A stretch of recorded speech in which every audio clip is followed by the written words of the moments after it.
Of the 190 Uniqlo stores here in South Korea, more than 60 of them had to close over the past few years. South Korea and Japan have a rich history with some cultural similarities, but tensions have been simmering beneath the surface for decades, with many flare-ups that have threatened to cause havoc. And most recently, tension bubbled up in 2019 with a trade war.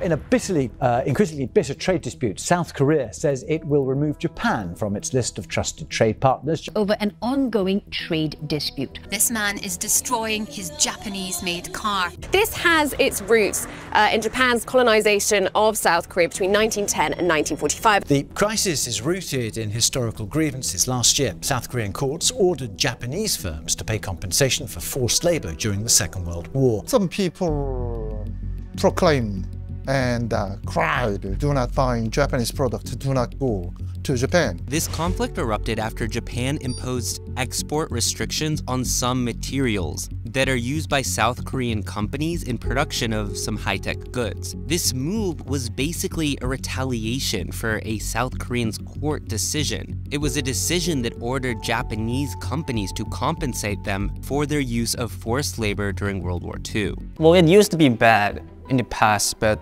we held grudges from the history. But lots of young people, they do not have any negative feeling against the Japanese people. Even I'm old man, so I have probably negative feeling against the Japanese culture or Japanese government or they did something wrong. While things seem to be smoothing out, what is behind the tension? And what does the US stand to gain or lose from all of this?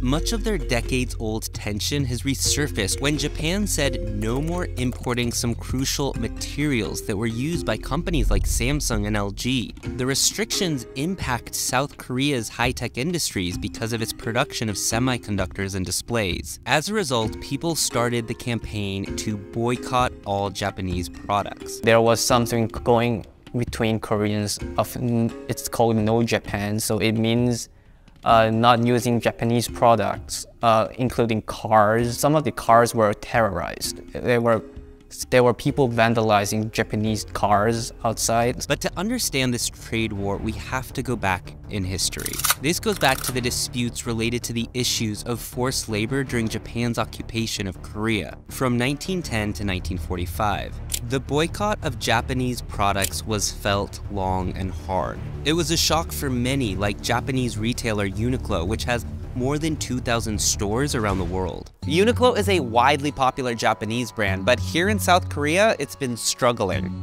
But as it's been growing massively, it's also had to shut down dozens of its stores throughout South Korea. And this is one of the Uniqlo stores that didn't shut down as a result of all of this. The protest of No Japan products, and yeah, Uniqlo had to close a lot of the stores now. But recently the trade dispute was mostly settled, with the two countries having a summit for the first time in 12 years. Another point of tension between South Korea and Japan has been technology. See, Samsung is a South Korean company and it's been taking over Japan's tech industry for many years. Today, Samsung has become the world's largest manufacturer of semiconductors, and of course it produces many electronic devices like smartphones, TVs, and laptops. The reason behind Samsung's success is its focus on innovation and research and development. In fact, it's invested heavily with more than 400,000 employees around the world. And Samsung's investment in R&D is more than double the investment of Japan's largest tech company, Sony. Another reason Japan has struggled comes down to its intense work culture that promotes a rigid structure over innovation or taking risks. But where does the US stand in all of this tension between the two countries? Well, on one hand, the US has a long-standing alliance with both South Korea and Japan. They're key partners in keeping security and stability in this region. The US has military bases in both Japan and South Korea, and it relies on them to help them with threats posed by North Korea. So you see, the tension between South Korea and Japan threatens to ruin these alliances and create divisions which could weaken the US's overall position in the region. In fact, the trade war in particular had significant impact on the economies of both countries. And that impact could have knock-on effects for the wider region and even the global economy. A lot of people cancel their flights, because even if you don't feel like using Japanese products, or even if you want to go to Japan, people around you will criticize you for that. If the dispute kept escalating, it could have put pressure on the US to choose sides, and actually damaged relationships with one or even both of the US's allies. And the US has a strategic interest in ensuring that technological innovation in East Asia continues to drive global growth and competitiveness. The tension between the two is deeply rooted, South Korea refusing to forget or let go. See, when Japan occupied Korea, Japan committed many war crimes against the Korean people. Many Koreans were forced into labor, and many Korean women were forced into sexual slavery by the Japanese army. They also invaded. They killed heaps of people in Korea, like 50 years ago.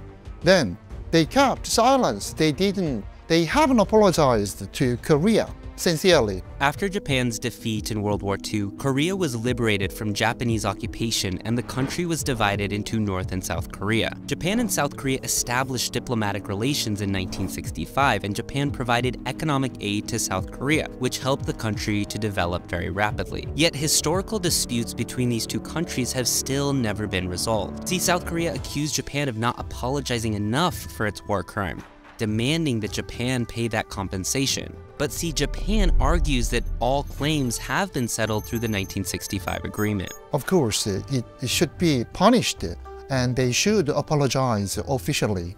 But in these days, young people, they do not know what happened in the past. For example, when we have a negative feeling against Japan, what about North Korea? So what's next? South Korea and Japan reached an agreement to end their trade war. The agreement came after several rounds of talks. Under the agreement, South Korea agreed to end its boycott of Japanese products, and Japan agreed to remove its export restrictions on some crucial materials used by South Korean companies. These materials include hydrogen fluoride, which is used in the production of semiconductors and displays. We don't hold any grudges against them anymore.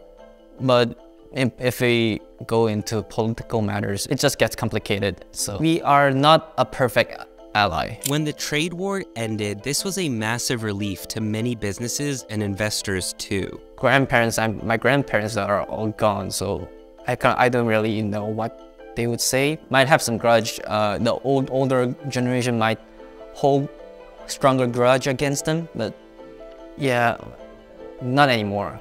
The younger generations don't really think about that really seriously. The resolution of the trade war also has bigger implications for the region's stability and prosperity, because South Korea and Japan are two of the largest economies in Asia, and their economic interdependence is actually very critical to maintaining regional stability. And as for its next generation, well, they seem to care the least. Do you like Uniqlo? Oh, I do.